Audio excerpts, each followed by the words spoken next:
Happy New Year, everybody. This is Jason Ostrowski, and welcome to another edition of the Everything Real Estate Podcast.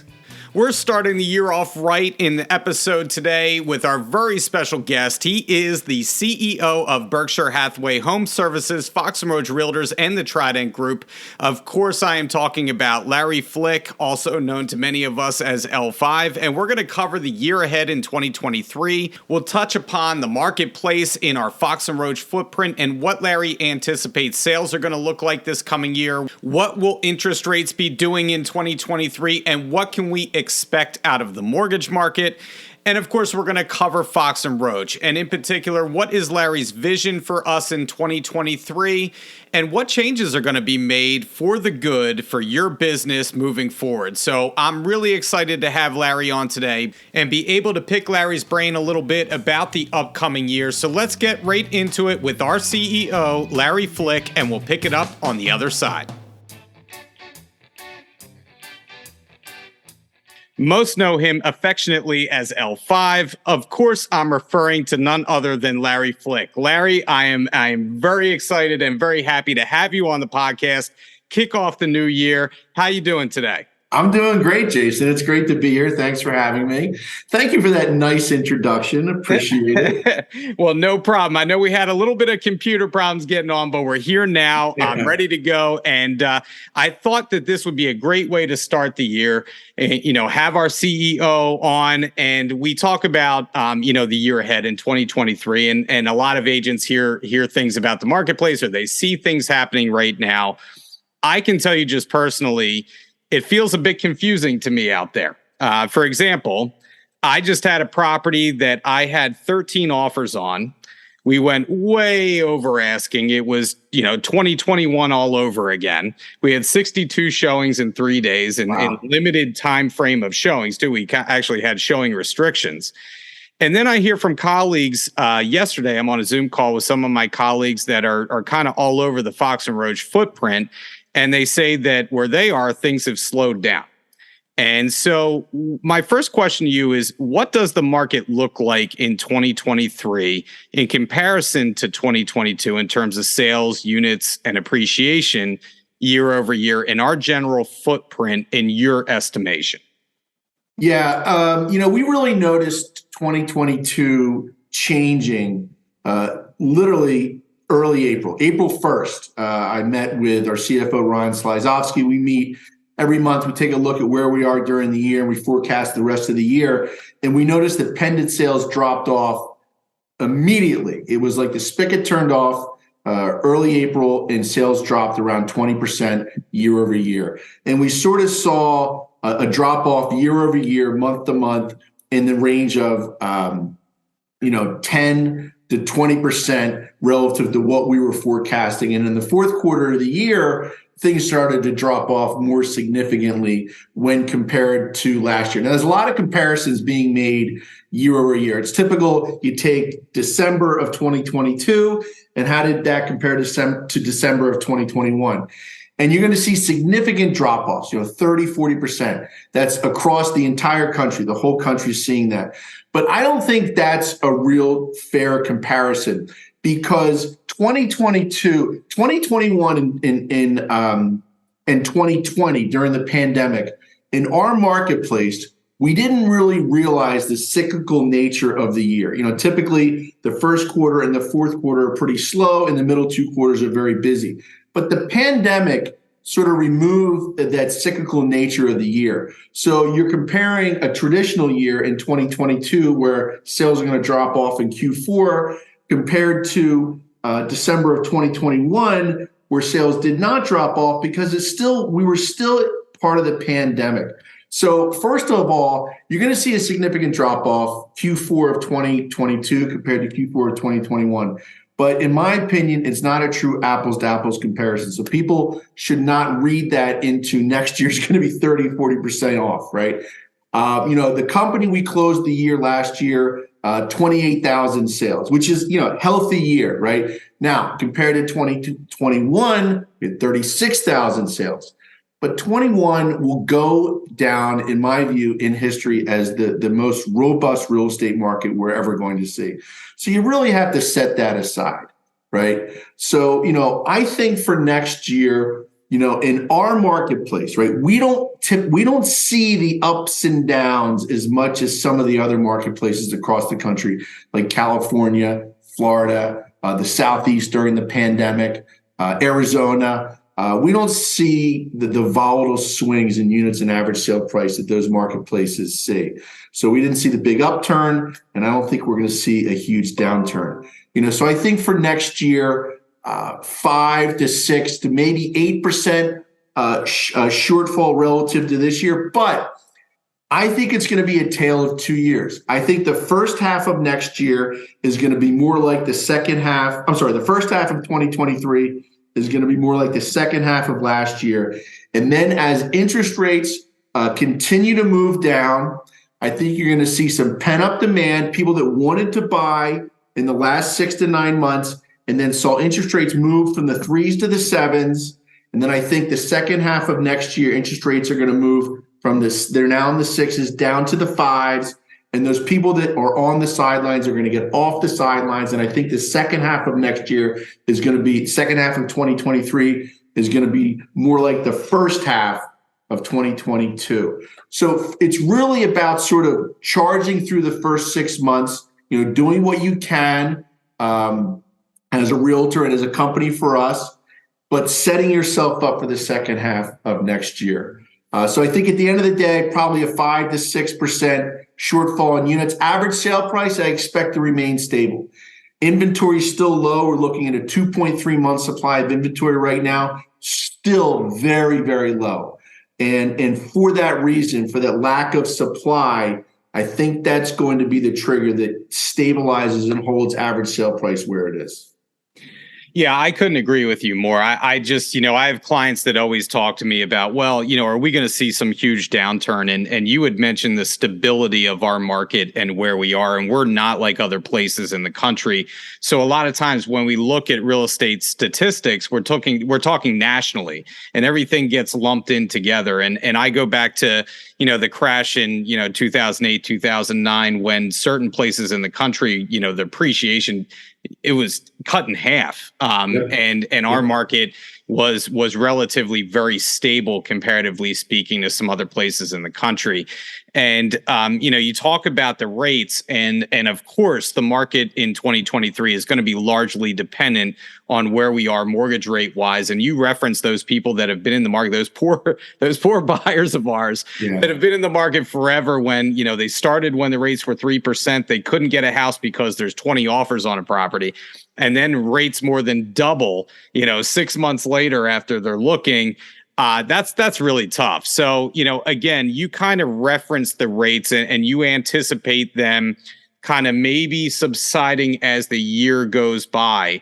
Where do you see them forecasted to be? Maybe and putting you on the spot, by the end of 2023, do you anticipate they'll be around, say, 5%? Where do you see them? Because I've heard that we're not going to go back down to, 3% anytime soon. Yeah, I think that the time of mortgage rates in the 3s are gone, unless, at some point in the future we have a major recession. And the Fed's going to take similar action they took when the pandemic hit and drop rates to 0. And that would bring mortgage rates down. But that's not any time in the future. To answer your question, I think end of 2023, I think rates will probably be in the mid 5s is my guess, low to mid 5s. And it would be great if we can get into the mid 5s, by the third quarter, because again, I think that those buyers that wanted to buy in the 3s, and I've never seen interest rates move up as fast as they did this year. It was crazy. Those poor buyers you mentioned that had rates in the 3s but couldn't find homes, right? Then the rates jumped to 7s, and so they said, "Look, I'm going to sit on the sidelines for a bit." I think when the rates drop to the 5s, they're going to change their mindset, and they'll see rates moving from the 7s to the 5s, not from the 3s to the 5s, and they're going to jump back in to the marketplace. And again, we're going to see some of that pent up demand that's going to, I think, exist in the second half of the year. And you talked about, 2021, I always reference it as being like a unicorn market, and not only was the market a unicorn market, it was kind of a unicorn interest rate market as well. And so, my first house, just to put it in perspective, I think I was 6.5% when we started. And so, you can always refi down over the years. And that's, I think, the key for anyone that is worried about interest rates. One more thing, Jason, on interest rates. I mean, I think that before we move on, I think buyers that are buying right now should absolutely consider a 5-year ARM or a 7-year ARM. If you can get a rate, I mean, typically those rates are going to be 0.5 to 0.75% lower than 30-year fixed mortgages. And I just think that rates are going to continue to drop into 2023, 2024. And I think that the people that bought, last year are going to be refinancing next year. And the people that buy this year could be refinancing next year. So I'm not so sure that locking into a long-term fixed rate mortgage is the best course of action right now. I think the buyers right now should consider those hybrid ARMs, because I think there is going to be opportunities to refinance out of those into fixed rates in the next few years. That's a great point. And, I've heard it said recently, when you're renting, you're paying 100% interest rate, right? Yep. So, everything is put in perspective here. If you can buy, it's always a good time to buy. So, what do you foresee being the biggest tailwinds and headwinds realtors face in 2023? Yeah, so I'll start with headwinds. I mean, I think that the biggest headwind we have as an industry right now is 70% of Americans have an interest rate that's below 4% right now. So there's a lot of people that either bought during the pandemic, and if they didn't buy during the pandemic, they refinanced during the pandemic, and they have an interest rate that is a good bit lower than where interest rates are right now. So if they're going to buy a new home, they can't take that low rate with them. So that's the biggest headwind I think that we have. Home prices have increased a fair amount over the last few years. That is a headwind, but it's also a bit of a tailwind, because if you're selling, you're going to be selling at that higher sale price and buying. But it is a headwind for first-time home buyers. And then we touched on it earlier. Even though inventory, month supply of inventory at the peak or at the lowest level was below 1 month. I've never seen that in our marketplace. So less than 1 month supply of inventory. Now it's up to 2.3 and going up a little bit every month, but still inventory is still low. I mean, you mentioned it. You mentioned it earlier. You had a property that had, multiple offers on it, and we're still seeing that on properties that are priced right and staged properly. So those are the headwinds that I think we're going to be seeing. Tailwinds, again, I touched on it earlier. Record levels of equity exist in the real estate industry, in the home ownership industry right now. Record levels of equity. And then for tailwinds for us as an organization and for our sales associates at Fox Roach, Berkshire Hathaway, Fox Roach, we're going to see, whenever there is a real estate downturn, and that's what we're looking at right now. It's a bit of a normalization, but a bit of a downturn. We see a flight to quality, okay? So we see homeowners and potential home buyers that are looking to buy or sell. They're going to be hiring professional real estate associates now, like the ones we have at Berkshire Hathaway, Fox and Roach. Gone are the days of putting a sign in the yard and getting 10 offers. Sellers aren't going to want to entrust a real estate transaction to their neighbor with a license that, has been in the business for a couple of years, maybe, and the average one sale a year.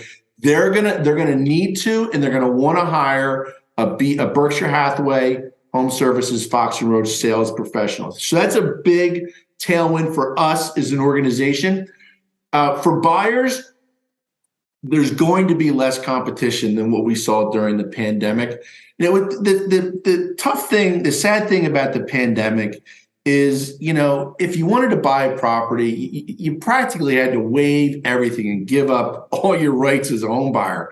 And the real shame of it was people that didn't have a lot of money to put down, like FHA buyers and VA buyers, they were on the outside looking in. Those offers just weren't being accepted. But now it's a little bit more of an even playing field, and those buyers are going to be able to get in the game more so than during the pandemic. it was really hard during, the year of 2020, even last year, 2021, 2022, where that you're advising your buyers the best way that you can. And I could never say, don't do a home inspection, right? You always want your clients to do a home inspection, but realistically that what it's going to take to get these properties. When you go to a property and your clients have interest and you find out there's 44 offers on a property, good luck. It must have been so frustrating.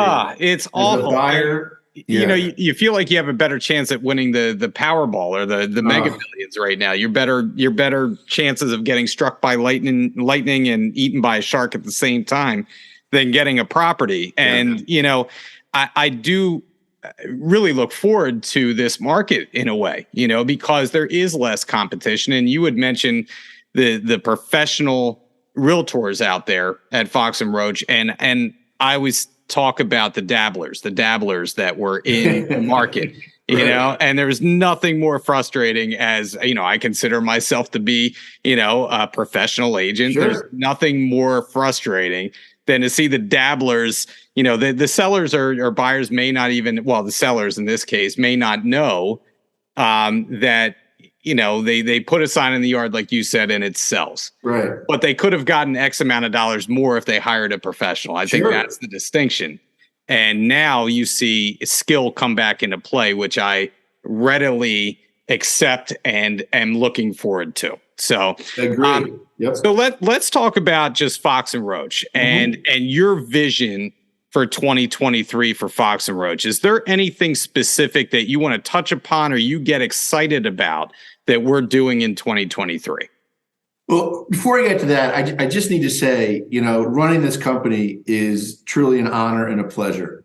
I get up every day excited to take on the world and help this company constantly just be better tomorrow than today. It's a lot of our sales associates have heard me say that in the past, and that's our mantra. It's about being on a constant mission of improvement and being better tomorrow than we are today, right?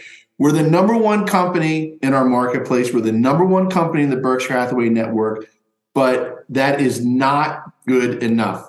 We need to be on a constant mission of improvement, constantly looking in the mirror, lifting the hood. What can we do better as an organization to better support our sales associates so that they can achieve everything that they want to achieve?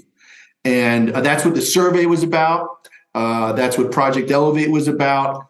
And that is where our leadership team is constantly looking. That's what we're constantly looking to do. Our leadership team, we work for our sales associates. And we are, again, I'll say it again, and I can't say it enough, a constant mission of improvement. What specifically are we looking at this year? We got a lot of stuff going on. It's very, very exciting, right? So we're launching BHHS Connect. That's our new CRM. We're going to be, finally, I know it's been a bit of a wait, but we're there. We're the first Berkshire Hathaway company to launch this awesome CRM. It's the best in the business. It's the best in the business, and we're fortunate to have it. It's great. Mobile app is awesome. It's team friendly. It helps with lead generation. It's got a built-in CMA, Core Present, which is similar to Moxie Present, and it's going to have everything in one place. Look, moving to a new CRM, like I get it. We're on this one, they're on that one. We're here to stay on this one. So I encourage our sales associates to take the time to learn it. It's got a lot of bells and whistles, but you don't need to know everything about it to take advantage of BHHS Connect. We're going to have training all over the place, in person and virtual. We're going to have beginner and advanced classes. So we're going to tailor this training to the needs of our sales associates. And it's just going to be great. I'm excited about that. And I'm going to break a little news on your podcast, Jason. Okay, all right. There's been a lot of talk over the last couple of years that Our logo, our brand is a little dated, and marketing is not my forte, but we've got a great marketing department with Melissa and Rajiv and the support of Berkshire Hathaway Home Services. So we're getting a brand refresh. Wow. Okay. Coming in the first quarter of this year. It's gonna be more current. It's gonna be cleaner. I've seen it. It looks fantastic. It's very, very digital friendly. And so we're not gonna be changing like all our signs at once, right? You know, it's gonna be a slow roll, but it's gonna be available to our sales associates. It's gonna be on our website, and it's gonna be very, very digital friendly, and it's very current and very clean. So I want everybody to get excited about that. We're excited. We're also looking to expand our commercial business this year. It was very, last year at the convention, we pulled off the triple play, right? We were number one in units, GCI, and commercial. So we're the number one Berkshire Hathaway company as far as commercial sales. But again, we want to grow and expand that part of our organization. We have a commercial advisory group, which is a team of 10 commercial specific agents, 10 specific commercial agents. They've helped guide the commercial support we offer as a company. And last year, their input resulted in a sign refresh and additional marketing materials available to all agents on Ace Design Studio. So, so that's going to be exciting as well. We're looking to grow our commercial part of the organization. And then, just continued growth of charities and our DEI initiative. Those are, very important parts of our organization. Looking to continue to grow those in 2023 as well. Well, that's awesome. I got to tell you, it is. First thing I want to say, I want to touch upon a couple points. The first thing I'll say is it's incredibly cool every year for those of us that head to the convention. And we are kind of the rock stars, right? Fox and Roach is number one. I don't want to jinx us, but we're number one pretty much every year out there. Going for 8 years in a row this year. Yeah, it's really cool to see. And I got to tell you, I was a little surprised last year when we were number one in commercial sales. I was like, wow, that's really, really cool. And I know we have some great commercial agents, but that was really cool to see. And as far as the marketing goes, you talk to anybody that I know, I am such a sucker for good marketing. It doesn't matter what it is. If there's good marketing, I will often buy something just because I like the marketing and the look of it. So I'm a huge branding guy. I'm really excited to see the new branding. I had no idea that was on the horizon. So that's really cool. I'm looking forward to seeing that. And, I know you mentioned a lot in there. Are there any specific goals? I know we talked about your vision, but are there any specific goals that you have for the company that you'd like to share in 2023? Jason, I am one of those people. I'm very goal oriented. We were talking before we jumped on the podcast, how are things, it's funny, the end of the year is typically the busiest time of the year for me because it's all about closing out the year and then setting our goals for next year. You need to figure out where you're going to finish this year and then start planning for next year. Believe it or not, we start planning for the next year, July of the current year. So we started our business plan and budget and goals for 2023 in July of 2022. And it's a constant process because the market changed a fair amount from July until the end of the year. So you're just constantly looking at things. But, some of our specific goals, I think that like we talked about it earlier, right? The market, I think, is going to be off a little bit year over year, somewhere in the range of 5 to 8% in unit sales. But that doesn't mean that the unit sales at Fox and Roach, at Berkshire Hathaway Fox and Roach need to be off 5 to 8%, right? So if the pie is going to be a little bit smaller, our goal is to get a larger piece of that pie, right? Continued growth of our market share. So one of our goals is to sell more homes in 2023 than we did in 2022, and what's going to be probably a little bit of a shrinking market. So how do we do that? Right? It's by growing our agent base through recruiting. Over the last 12 weeks, we are averaging 9 experienced agents joining our company for a combined value of $18 million per week joining our company.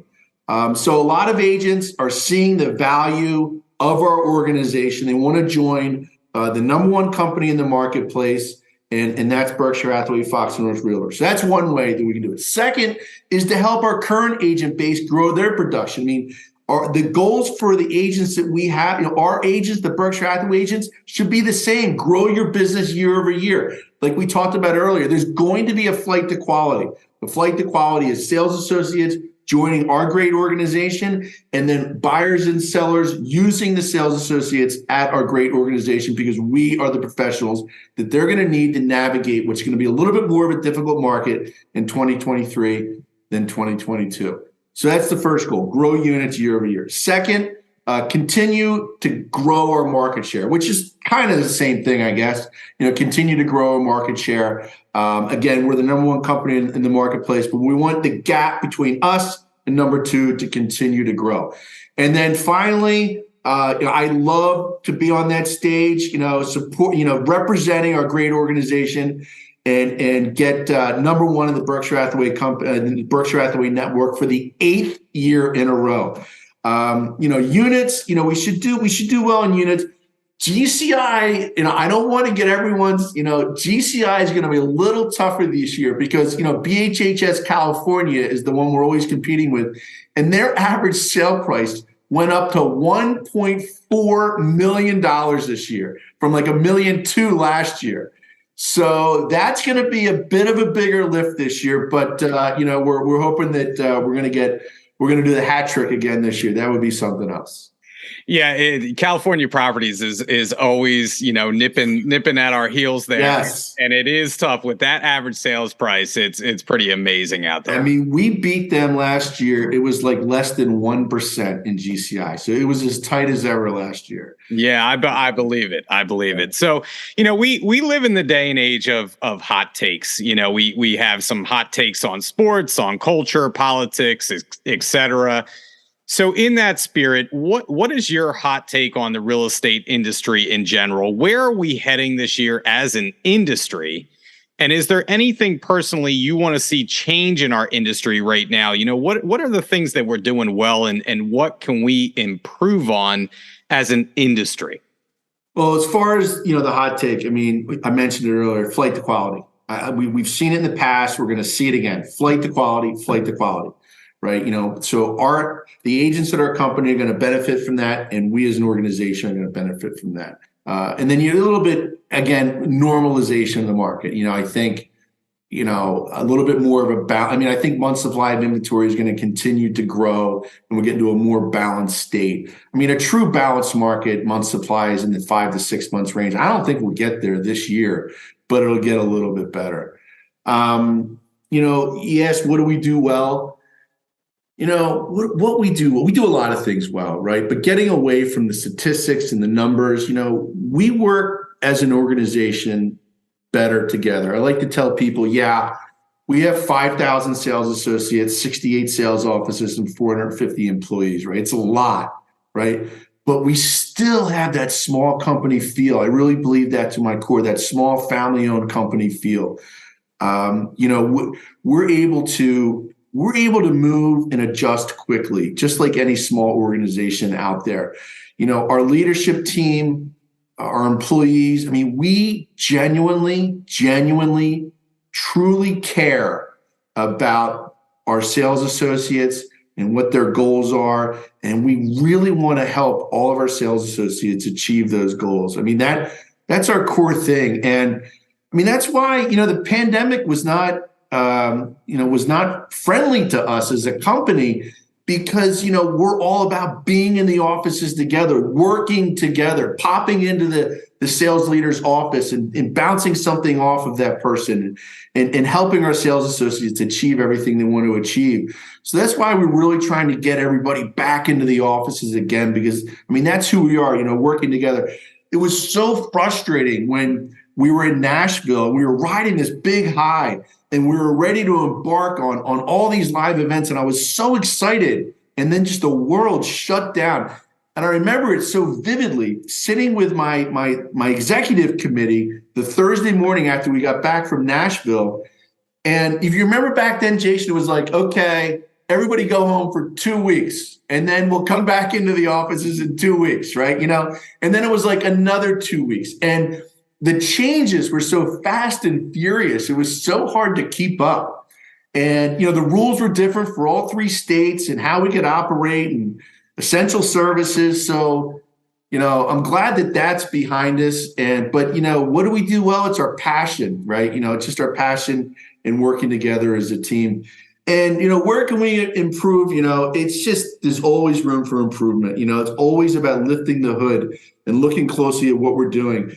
We always talk about, look, just because we did things a certain way in the past, that doesn't mean it's the way we should be doing things in the future. It may have worked in the past, but it doesn't mean it's going to work in the future. So, my team, whenever I ask, how can we do it why do we do it this way? And why do we do things that way?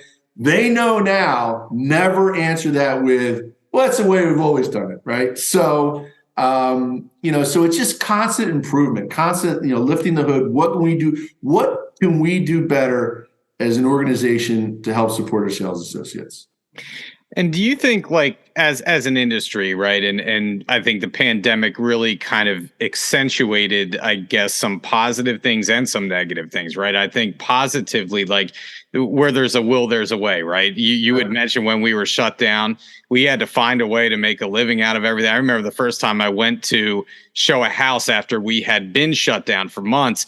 It almost, I tell people, it's like walking on the moon, right? Like, I felt like I walk into the place and I'm tiptoeing around, trying not to touch anything. I feel like I should be in a hazmat suit, but we were out there doing it, Yeah, I mean, you remember it was like weird when in the beginning, if you saw someone walking around the neighborhood, you're like, woo, code red. Code red. It was crazy. The best, I don't want to make light of a pandemic, but the best thing that I can remember was traffic was gone. So if I had to show a house, I was like, oh my God, this is great driving wise. I'm getting out to, say, Westchester in a half an hour from where I am, which is really, really quick because there's no cars on the road. On the flip side of that, like you and I are talking over Zoom right now. Some things that have stuck, at least with me and my business, is I tend to work from home the first portion of the day, and then I'll go into the office the second portion. And where I used to meet, first-time home buyers or new clients in the office, I now meet them over Zoom. Do you feel like the brick and mortar, are we getting away from brick and mortar? Are we coming back to brick and mortar? Where do you see that going as an industry? It's a hybrid situation, right? You can't, working virtually works, but it's a temporary situation, right? You can be more efficient working virtually, but you do give up some of the benefits of working live and in person, right? The camaraderie, working together, bouncing things off. So I think the future is a hybrid situation. I think that the not just our industry or our company, I think that the working world, people that have behind the desk jobs, I think the future is a hybrid environment. A couple of days working from home, 3 days working in the office. So yeah, I do think that, look, I do think you walk in any of our sales offices and they're very empty, right? So as an organization, we have a responsibility to be profitable, turn a profit, for the benefits of our employees, our sales associates, so we can invest that money in tools, technology, and support that help our sales associates grow their business. So we have a responsibility to watch our bottom line. So yeah, when leases come up on sales offices, we are looking to reduce space one way or the other. Sometimes we can work with the landlord. They'll allow us to reduce the space that's allotted to us. In some situation, we may move to another office that's smaller, but maybe down the street.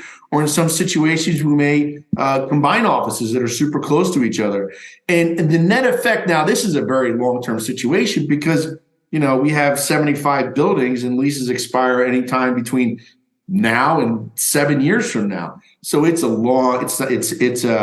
process, not an event. But hopefully the net effect down the line is, yeah, our offices will be a little bit smaller, but you have more people in those offices working together, again, working together as a group, as a team, feeding off each other so that they can, ultimately, again, benefit from that and help to grow their business. So it's something that's there. Yeah, and I've talked to experienced agents and newer agents about this. Is that the one place where I feel really bad for during the pandemic, really bad for newer agents, was the fact that we weren't able to have the brokers opens. We weren't able to be together so they could learn by osmosis and just being around the experienced agents how to handle this situation, how to handle that situation, because we all talk. And it's nice to see we in our office we have a work from work Tuesday, right? Yeah. And it's funny to say that, but it's true, because I do still think that it's very important for people to be in front of other experienced people, especially if you're new, because you're not going to know everything about this business. And the only way really to learn is by doing it or being around people that are doing it. And I don't think that's ever going to go away, but I agree with you. We're in a hybrid state, and that's just the way the world is now. It's not just us, it's everybody, I agree. How do we best take advantage of that? So, all right. So last question that I have for you. And, I know that you're a very, very busy individual, and personally, we all need some time to take off and recharge and kick back. What do you do for our agents out there to get to know you a little bit? What do you enjoy doing to get away from having such a large responsibility every day? Is there any specific hobby or place of zen or a place that you go to relax? What do you do to get away? Yeah, it's funny. My job is interesting in that my job's a lot about thinking, right? We talk a lot about it on this podcast. It's about thinking of ways to improve as an organization. So like that part of my job, like almost never stops, just constantly thinking. But there is one thing that I love to do. And when I do it, I'm able to totally shut down and turn off, and that's play golf. I love to play golf. I played a bunch of sports when I was a kid.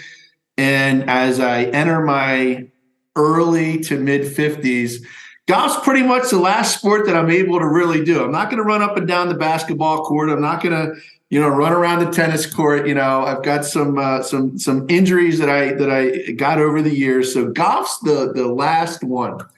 Things I love about golf: I love playing in the morning. I love getting out there early. It's just, kind of, geeky golf stuff, like, the dew on the grass or the sun coming up. It's just a great time. I play with a group of my friends. Gets very competitive. I love the competitive nature. I love hanging out with my friends on the golf course. It's a 4 to 5 hour amount of time, and I play on the weekends. Saturday, Sunday mornings, and the phone is in my bag, and I walk when I play, so there is an element of exercise as well.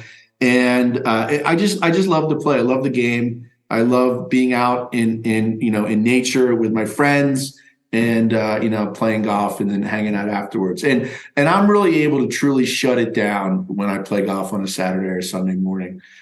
So that's what I like to do. That's awesome, because I am a total golfer as well. My mother is obsessed with golf. For those that know her. And it's funny that you mentioned as part of getting older. I played every sport under the sun growing up, and then it's funny how things evolve, because you can't do XYZ, and then I got into running, and then I couldn't run anymore because my knees hurt. So then I got into walking. And I mean, you just as you get older, I injured my shoulder a year ago, and I get, well, what'd you do to injure it? I'm in my 50s. Eventually things just start to break down. Yeah, absolutely. Well, it's all about staying ahead of the curve, and shout out to Rajiv out there. Rajiv is probably the best out of all of us at staying ahead of the curve. And Fit Fox Tribe and what they're doing on there is pretty amazing. So I did want to say I got a new rowing machine for Christmas, and I've been on that every day now. So I'm trying to keep up with that. So, but golf is a sport like none other because we can do that until we're well and old. So anyway, Larry, thank you so much for your time today. I really appreciate it. I know you have to hop off, so I'll let you go. And much continued success. And I'm looking forward to being number one at the convention this year again. So I'm putting us on the spot there. Thank you. Thanks, Larry. That was the conversation this week with Larry Flick. We thank him for giving us his insights on 2023. Before we get into the takeaways of my conversation with Larry, I do want to give a special shout out to those of you who responded from our last episode about your word of the year for 2023. And I do want to mention a few of you by name, like I told you I was going to do. So let's start it right off with Melissa Schweider-Oath out of our Wayne Devon office. Melissa was listening to our last episode while she was driving and very thoughtfully came up with her word of the year, which is collaborate. Thank you so much for sharing, Melissa. Next up, my good friend out of my own office in Springhouse, Nick Solomon. His word for the year of 2023 is try. Thanks, Nick. I appreciate it. Third on our list is Diana Flanagan out of our Haddonfield office. Her word for the year is confidence. I know that in this market, we all need to have some confidence right now moving forward. Debbie McCabe, regional manager, sitting out of our Wayne Devon office. Her word is growth. Thank you, Debbie. I appreciate it. Number 5, big supporter of the podcast, Linda Crane down there in our Yardley Newtown office. Her word for the year is care. Thanks so much, Linda. And last but not least, my very good friend, Marianne Matteo. Her word for the year is balance. Thank you all. I wish you all the best of luck in 2023. Okay, so back to my conversation with Larry. A couple points that I wanted to make. Number 1, this year is not going to be like last year, and last year is not going to be like 2021, right? Every year is different, and even though sales are projected to be a little bit lower than the past couple of years, this is still going to be a great real estate market, and I'm excited about it from the standpoint of the professionals out there that do this day in and day out are the ones that are going to thrive. So what does that mean for you? I think that means honing your skills as much as possible for this year ahead, right? So for instance, if you've been meaning to update your listing presentation, make sure that you do that. Make sure that you are aware of the market stats right now in your local market. You want to be that expert, that go-to person. If you were thinking about updating your branding, updating your profile online, now is the time to really hone your skills. On the marketing side of things, what are you doing differently this year that you haven't done in the past to allow you to get more business? Where are you going to be seen? What is your target market? All these things are critical right now in the market that we're heading into to allow you to thrive where others fall behind this year. Second point I want to make is about what Larry said about the beginning of the year in relation to the end of the year coming up. So the first portion of this year may be the harder portion, right? Because interest rates are higher right now, and it may scare some of those buyers off, right? So towards the end of the year, when interest rates maybe loosen a little bit or predicted to loosen a little bit, those buyers may jump back in the market, and the second half of the year may be more robust than the first half of the year is. So if you can make hay the first half of the year, that should set you up nicely for the second half of the year, and hopefully in totality, it will be a great year for all of us. And the last thing I want to say, just from a Fox and Roach standpoint, I'm excited about our new CRM. If you haven't had a chance to get your hands on the new CRM yet, just know that there's going to be so many things that you can do from that platform all in one place without having to go to this program, to that program. It's really going to help your business. I'm really looking forward to that. And, you know, breaking news on here, there's going to be some branding changes as well for our logo and marketing moving forward. I'm looking forward to that as well. So 2023 is going to be really exciting with the opportunities that we will have to help make it our best year ever. It's just about applying yourself.